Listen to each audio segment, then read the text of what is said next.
I believe that I deserve the chance to be elected again.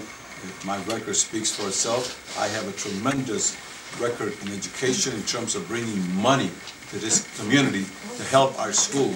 $140 million is nothing to sneeze at.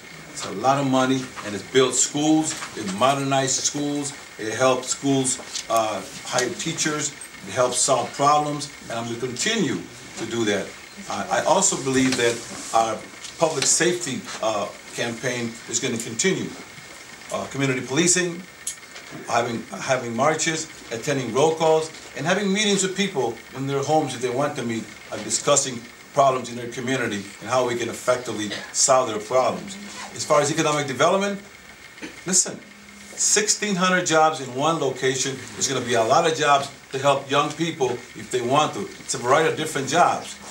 And if you're talking about other jobs that I brought into this community, I brought Walmart to this community. Wendy's just came into this community. So I have a record. Housing for seniors. I have built 4 senior apartment buildings in the 31st Ward. The 4th one is going to be built on George and Cicero, and is one of the most modern facilities that can be put today so people can live safe, clean, and for the rest of life very comfortably. And when it comes to housing, in this community, we haven't had any major building or apartments. I just finally put a 30-unit apartment building at 2935 North Central. It's a brand new building, and 10% of that is for affordable housing, which is 1.52 units. The rest of the 28 units are market rate. We're going to continue to look. Also, economic development. When you talk about economic development, you have to have a great... Thank you, Alderman. What's your punch number? 54. Good. Well, when I see that, you know, my 2 friends here on the left and on the right, you know, kind of attack me instead of just coming together to try to elect a new alderman, it's something that I just don't understand. I think they are both kind of combined to help Suarez more than themselves, honestly, because we recently had an interview with the Chicago Tribune, and we just had an article in the Hoy paper que dice en español: los 4 se reunieron con el diario Chicago Tribune para hablar de sus plataformas, y tanto Starr como Cornier coincidieron en varios puntos con la política de Suarez. That means that we both went to the Chicago Tribune, and Starr and Cornier kind of agreed for the most part with the Suarez platform. You know, let me tell you, I think when he says that he's bringing this project, the housing project, 24 years later, and you haven't done that, I think it has a lot to do with your leadership. People need new direction. People need a new leadership. And you know what? I am committed to people, and if I am elected, I want to make sure that every single project that is brought to the ward is consulted by the residents. I think the resident have to have a voice on everything that's happening. We owe the respect to all of them because you put the politician in office. So you deserve that respect when something is happening, so that you are in a participatory process. That's right.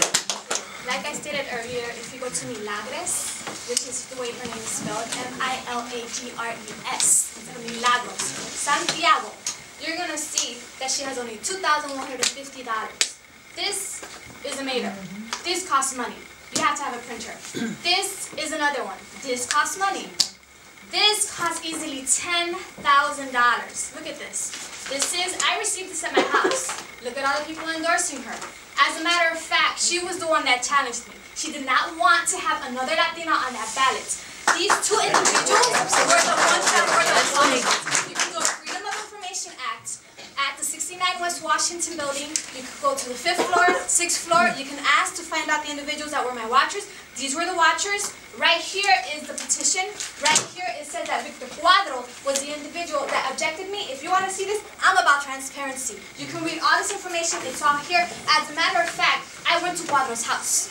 I went there and I spoke to that household. I have a signature from Cuadro's house. It's right here, 45, page 45. You can look at this line. This is all here. This is all open. You want good government? You want transparency? That's what you want. You can look at it right here. It's right here in the wooden channels. But there is a person from the household, from the Cuadro residents, and I was informed that they work with the Arroyos. The Arroyos are a machine. The Arroyos have been attacking me. I've been harassed by them.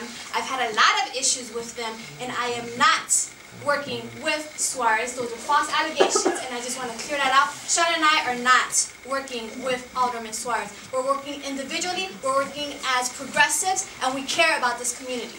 I've been living here for over 20 years. I've always cared about the community. I know the alderman personally. The alderman knows me as well. I have nothing against him, but I believe we just need change. If you go to reclaimchicago.com, there's a voting record for Alderman Suarez. Every single thing on that list I am completely opposed to. I'm certainly not aligned with him. I'm running because I don't agree with his way in which he votes in city council and the way in which he represents this ward. I'm running in large part because I care about the community. And I think this community needs an independent voice. I think I can provide a unique leadership here that this ward hasn't seen in a long time. Everybody up here on this panel said they would vote for me if they were run up. He didn't say it out loud, but he whispered in my ear. They did so because I'm uniquely qualified to lead this community. I don't dislike Millie Santiago. What I said was I don't have any idea what she stands for. I think she's pulling the wool over the community's eyes by pretending to be every possible thing she can in order to get elected. My record and what I stand for is very clear. If you look at my website, if you look at my Facebook page, I'm very clear about what I stand for. On every single issue, I have an answer for the way I stand. I'm a progressive, I'm a populist, and I will represent every single person in this ward. If I'm elected 4 years from now, if you want me to, I will know your name. If you call my office, if you come to my office, I will know your name, and we will be friends, or at least we'll be in it together.